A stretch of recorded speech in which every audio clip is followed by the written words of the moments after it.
Okay, let's talk about something that nobody else in the manifestation community wants to admit. We are taught that manifestation is this really clean, linear process. We decide what we want, we get into the feeling state of it, we just lock it in and detach, and what we want is going to come in for us. But manifestation is shadow work. It's an alchemical process.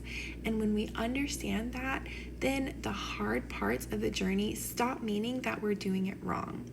So typically what we hear is focus on the feeling of having the thing that you want and lock it in. And that's it. We just execute the new program because reprogramming our minds is that simple, right? The reality is, as soon as we start moving towards something new, no matter what it is going to stir up everything in us that doesn't trust that it's possible or that it's safe or that we're allowed to have or to be what we're wanting. And the gap between what we desire and the experiences that we've lived that have built what we think is possible is bringing our shadow to the surface. That's why so often when we get stuck, we think we're failing and we start looking for blocks to fix and limiting beliefs to break through, and we think that we're out of alignment. But really, we are in the part of the process where the deeper integration is happening and nothing is wrong. So as soon as we start calling something new in, our old survival patterns are getting activated, our nervous system becomes dysregulated, and the parts of us that carry old grief or shame or fear are going to start kicking up.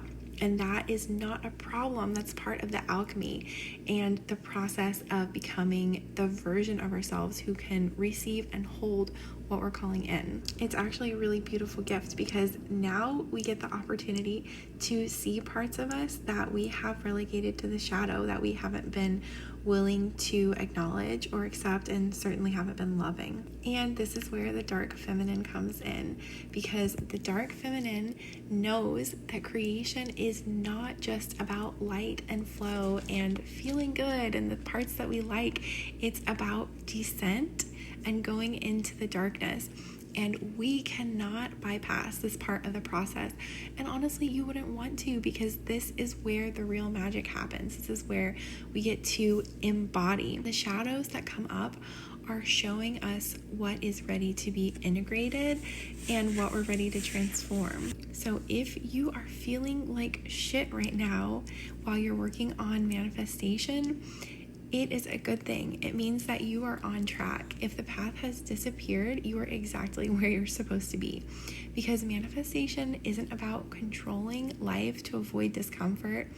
It's about becoming more whole and integrated as a creator being. So not just flowing with our ego and identifying something we want and immediately getting it, but becoming whole with the parts of ourselves that we haven't been willing to love or see, and following our soul's higher path for us, which is so much bigger than what we can see from our small egoic perspective. If this resonates, follow along, because I'm going to be sharing more about how we can work with the shadow during the manifestation process, how to regulate our nervous system, and really connect with and honor the dark feminine wisdom in the process. So stick around.